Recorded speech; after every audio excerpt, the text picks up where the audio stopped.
All right, coming up is Jesse. Jesse, 32, he, him. He got disconnected before we got him back. All right, hi, Jesse. It looked like we had a little issue with, Hey, the connection man. before. Dude, I'm so sorry about that. I didn't mean to lose the call like that. I was trying to put some better headphones on for you. All good, man. All good. No worries. And hey, dude, I hate Funko Pops too, bro. Real. So Jesse, we are going to talk about trans men and women being men and women. You were saying something before you got disconnected. I was just saying that when I first called and talked to the other person, I agree with a lot of the things that you're saying, and I just had to pick something to argue with you about. But I was really just looking for a good conversation and maybe to elaborate on some of these subject matters. So I picked number one. You know what I mean? Okay. Do you agree or disagree? That trans men and women are men and women? So I guess what I would say is like when we're using these terms, what exactly are we referring to? Is this like a purely psychological thing? Or are we saying biologically? Are we saying chemically? And is this post-op or pre-op or, what's the nuance to it? Well, so I would not use gender in a biological sense because gender is our social categories. So gender categories would be socially constructed ones. All right. Okay. So let me ask you this. So like the Women's March and like the women's rights movement was this idea built upon the sort of like narrative that there's no such thing as a man's job or a woman's job. There's just people that are capable of doing those jobs and the jobs that, need people. So if the woman is, just as capable as the man at performing said task, then, it is what it is. But it seems like this movement directly says like, well, the things that you do in society and how you move about society play a role in how people identify you and how you identify yourself. But I just feel like it's a bunch of extra steps for something that's like not really important. Well, so gender is important in how we operate. Like our brains just are gendered like tools. They gender things. They gender ourselves all the time. But it's not about how society sees you. It's about how you see yourself in relation to societal categories. Okay. Can you give me like an example maybe or? Yeah. So we have these things. There's the psychological aspect of our brain. It's called a schema. And what a schema is it's basically the way our brain categorizes information. So your brain is constantly like categorizing things, and it's doing this all the time. Like it's just all the time making these category distinctions. It's how when I pick up a spoon, I can know that it's a spoon, and I know that a spoon is a utensil, and I know that a utensil is silverware. It's just a subconscious things our brains do. So when it comes to gender, your brain looks at the way looks at you, and it looks at these sort of schemas that it's developed on the sexes. So for instance, I'm a male and I'm a man. So my brain looks at my sex of male and says, okay, this feels in alignment with the schema that it's developed around male. And it does this all subconsciously. So because of that alignment, because it's in alignment, I'm a man. I have no issue. I have nothing to worry about. We're all good. For instance, a trans man, they typically are born with the sex of female, and their brains look at that sex and go, well, see, this feels in disalignment with the sex that I feel connected to. So with the sex that I am. So the sex that I am, female, is in disalignment with itself. Because when I look at my schema based on female, I don't feel a connection here. But when I look at my schema based on male, I do. I feel this like subconscious connection to this. So this person would be man because they have that alignment with their schema on males. And they would be a trans man just because their sex at birth is not aligned with what is typical of men. Right. Okay. I see what you're saying. So are you done? I don't want to interrupt you. Yeah. Okay. Well, first I think like schema is sort of like a cognitive shortcut, right? Like it's a way of like understanding complex things in like a real like situation based, like if you go to a restaurant or something, right, and you know how to behave in that restaurant setting because you've been to a restaurant before. But the thing is that that's not always correct. And I actually think that as like intelligent beings, we should be challenging the nature of our instincts. I think that this is very complicated, and I don't want to get too far off subject, but I do think that there are a lot of like you said earlier about like identifying as male and maybe having like it seemed like you were saying maybe having an easier time relating to other males because your brain recognizes them as male, so you have this sort of shared experience. But the thing is I don't think that's true. I think that you should actually resist that urge. Well, it's not about so you're that's a little bit not what we're talking about, right? It's not necessarily about being connected to the shared experience, because each person's schema is going to be an individual thing. Your schema on what male is different than mine, even though we're both male, right? But I would say, okay, I understand. I'm so sorry. You go first. No, go ahead.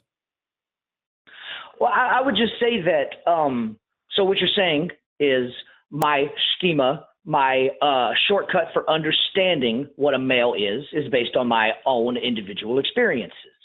But I would say that I believe that like those things are irrelevant, like that you don't need to.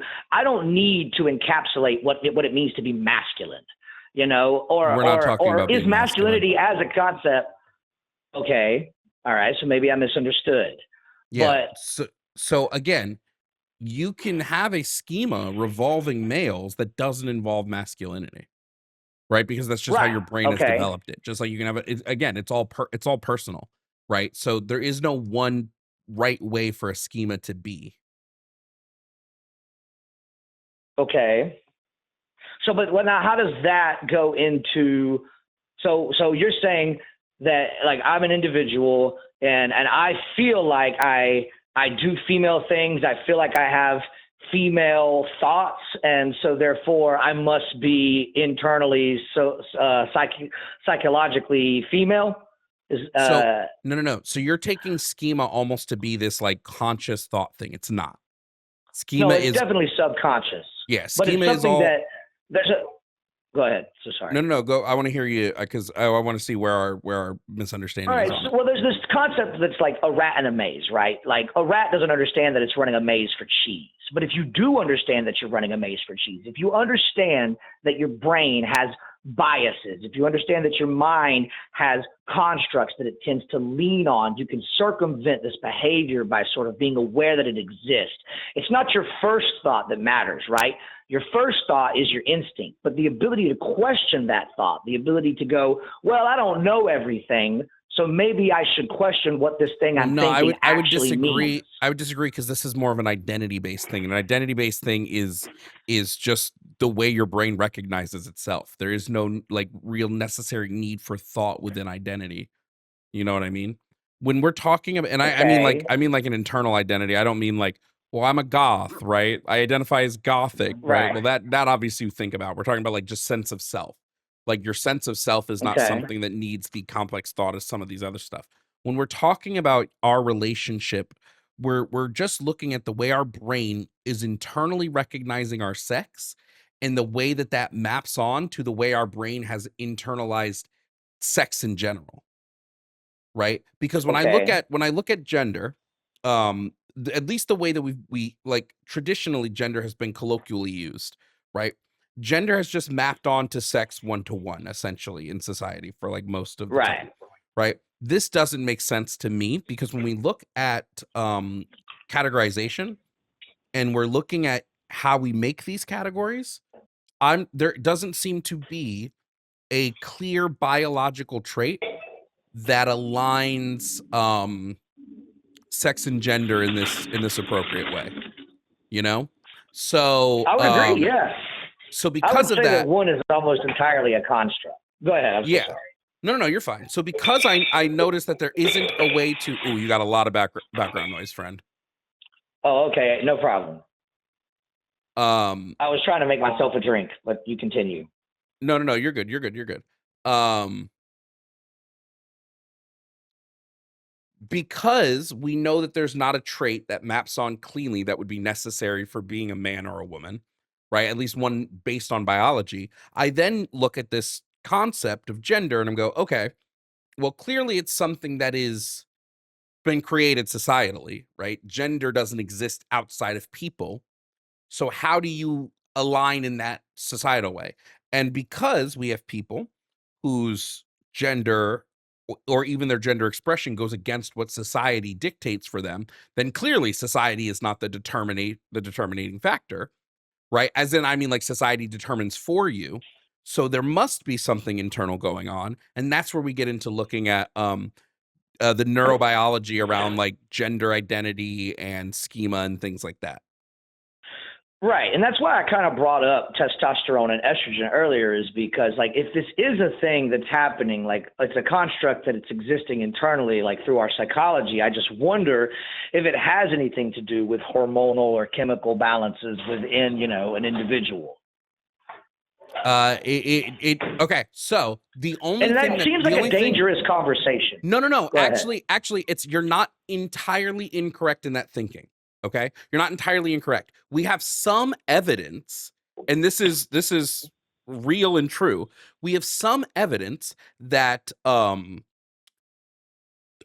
washes in utero will lead you to be more likely to be trans or cis or relate to one of the genders. Now that evidence is very low right now. Like when I say it's some evidence, I mean it's like muy pequeño evidence. I mean, I believe it. I mean, I'm not gonna like swear to it, but I believe it. Yeah, so we have some evidence that shows this. There is also evidence that trans people's brains are more similar to the gender they align with than the gender that society would align them to, right? There is also some evidence of this.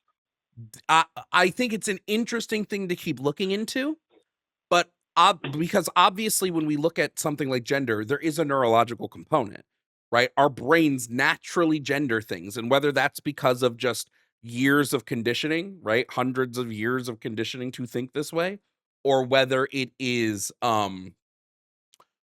something else, who knows? But at the end of the day, like I said, there is definitely a mix between what's the word I'm looking for? There's definitely a mix between the neurological component and the social component. They're definitely tied together. Right. Yeah, you know, if it's okay, I'd like to just clearly state that, you know, I believe that if anyone in this world is judging someone based on, you know, who they have sex with or how they dress or the way they speak or the affliction that they speak with, like, if they're in the wrong. That person is ridiculous. So there's way bigger shit to worry about. But I also think that if we're going to change as a society, we need to be able to, like, you know, like we got to be able to like really explain this shit and like get into the research of it. And maybe that doesn't matter as much to the layman. I don't necessarily think it does. One of my favorite instances was when Neil deGrasse Tyson was talking to, I think it was Ben Shapiro, about this specifically. Oh, I'm very familiar. Why do you care? Yeah, it's just like, what does it matter? I think there's it matters because the truth matters. As a scientist, you should care about the truth. Well, I don't think the truth doesn't change this, though. The truth wouldn't change any of what we're talking about. You know what I mean? Like, well, but a person that has these feelings, these perspectives, a person that, let's say, identifies as trans, they have a way of putting that now that's based on, you know, a personal experience and popular culture, but that isn't necessarily the most accurate way to put it. And if we could all be a little more educated, we might learn something. So here's my thing. My only thing with that is, like, let's say one of two issues I have with it. One, I don't think there's an issue with doing it to learn from it, right? Like, if we're really using this as a tool to learn like more about our brains and more about things like that, that's a good thing. That's a great thing, actually. if it's being used in the way I think it probably will, which is, to sort of erase trans identities, that's a bad thing. You know what I mean? Well, it's only it's so like the thing is it's sort of like romanticizing something that you have no evidence for. Like if the truth comes, if we can come to a consensus as a people, at least in general, maybe not everyone, obviously not everyone, we don't have to hold on to. We do the same thing with products and stuff. Like our personalities are an amalgamation of bullshit we indulge in. So I just feel like, I don't know, like I like to say I'm a realist. I just want to be able to tangibly grasp these concepts.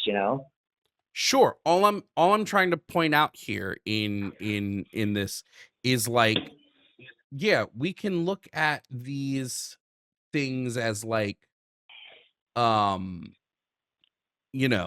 this is the way, how do I want to phrase this? We can look at these things about like, oh, this is what science is pointing to us. This is how science is determining these things. This is all of that, right? Like we can obviously look at this as um as just like scientific research and all of that stuff. But my issue, and it's the thing that I keep coming back to on it, is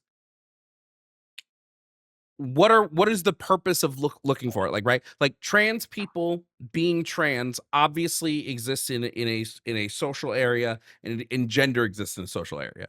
So like, yeah, we may find that there's some scientific evidence that our brains naturally do what we have found, that there's some, let me rephrase that, we have found that there's scientific evidence Yeah, that our brains do naturally work in this social way, right? But yeah. what more do we need from that? You know what I mean? Like, I don't feel like we need to do, like, we're always going to be researching, but I just don't see what, like, other than just more confirming of what we already know, like the research isn't going to point to anything new necessarily. Right. I mean, so I would just say, well, first of all, I'd like to say that, you know, obviously no one has to explain themselves to me, or anyone else for that matter. Like, you do you, man, whatever, but also, like, I just sort of feel like there's this disconnect between like opinions that are based on like emotions and perceptions, and then like ones that are like based on data.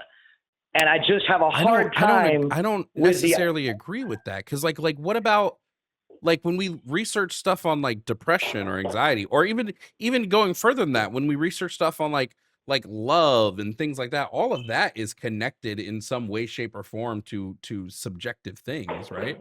But we don't like, we're not like worried about it. We're not like, well, now we have to find out why humans love, and we need to know why. Like, we don't really worry about that necessarily. You know what I mean? Well, I think we might. I mean, I feel as though this is one of those like cornucopias of topics where like if I delve too far, we're gonna get like way off course. So, but I do think we might be a little better off if we did apply some more cognitive thought to those concepts. And when I look out at the world, I don't necessarily see all this emotional behavior as a positive. Why would, what, I'm sorry, what negative do you see from it? Like, what do you mean you don't see it as a positive? Well, like I said, I don't want to get too far off subject, but I mean, when you base things off of your feelings and your emotions on a topic, your mind is not susceptible to facts.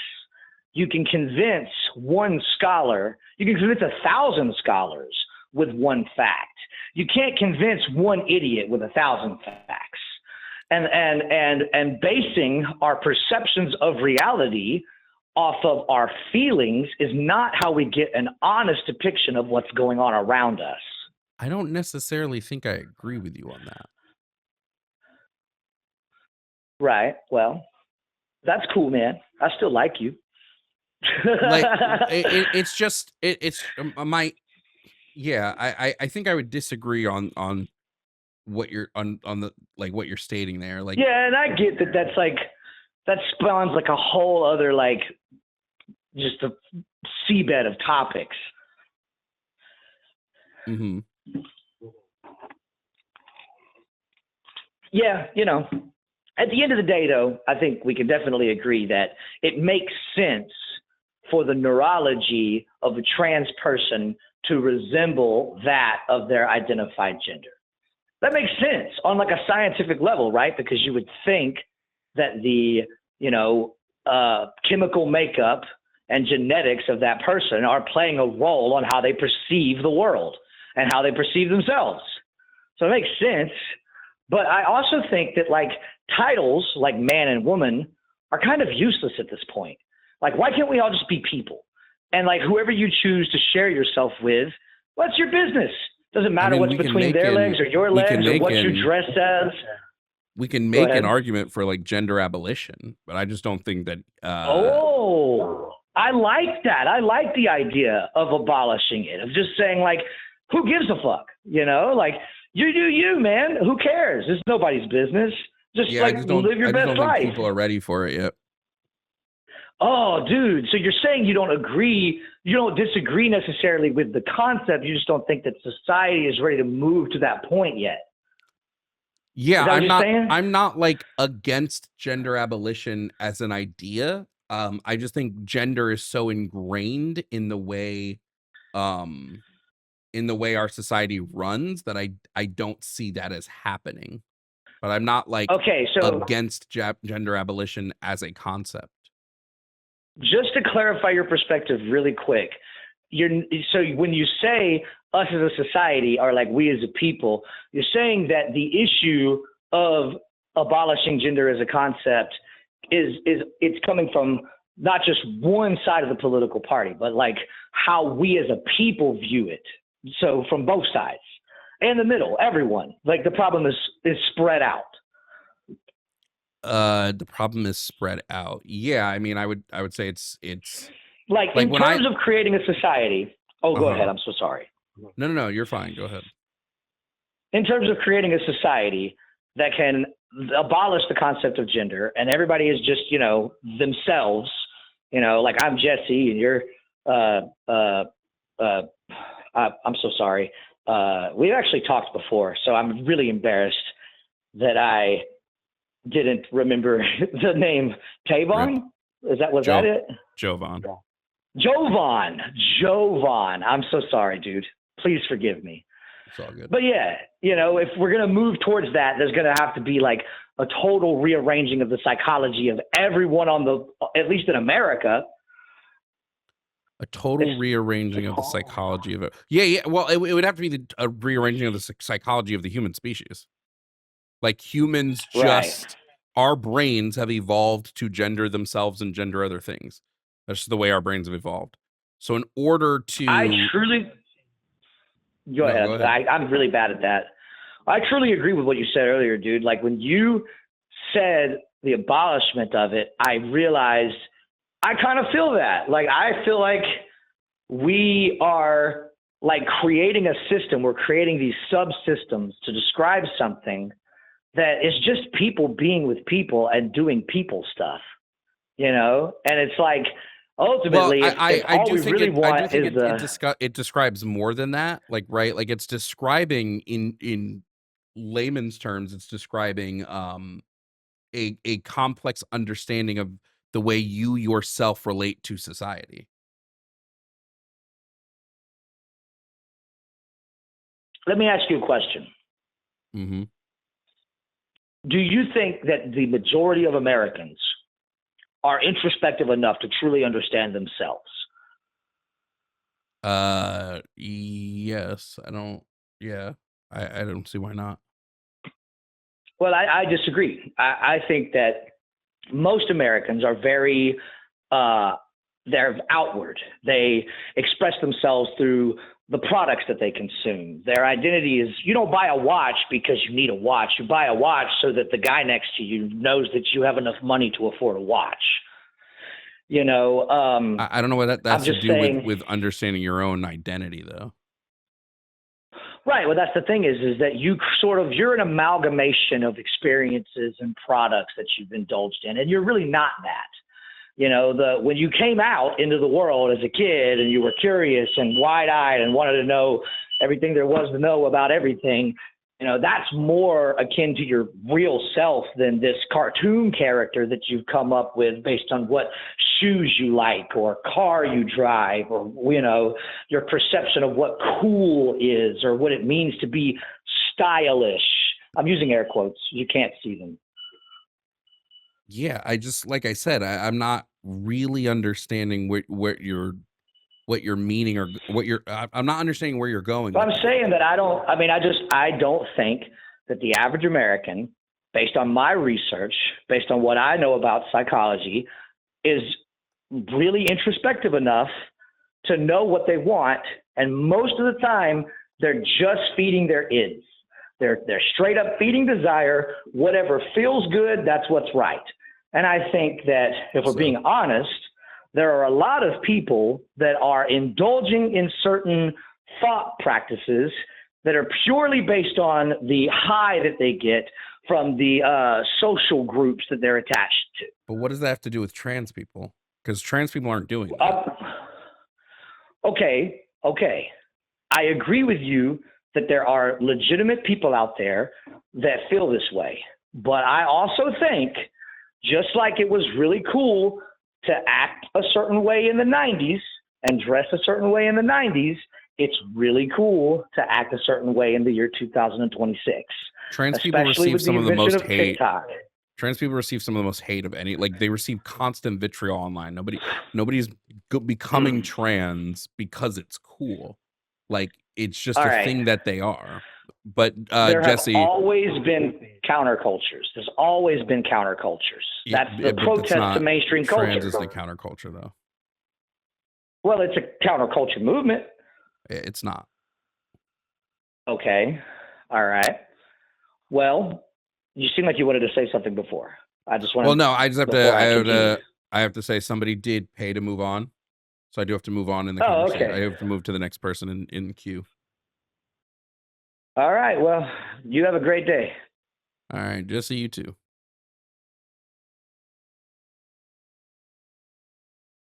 Thank you all for watching this video. If you don't know me, I'm Jovan Bradley. I'm a leftist content creator who does debates, political commentary, gaming, and more. If this is your first video, thanks for sticking to the end, and I hope you subscribe. Thank you to all my YouTube members. Your continued support helps me create as much as I can. Consider joining. A membership starts at $2.99 and gets you access to early video drops, our community Minecraft server, and our community Discord, where we host roundtable discussions, guest lectures from creators of all kinds, and our monthly book club. Shout out to my Tier 4 members who go above and beyond to help keep my content as accessible and regular as it currently is. They're on the screen now. Your support goes a long way in helping me to continue the fight for equity, justice, and education. Thank you for watching, and remember to stay educated.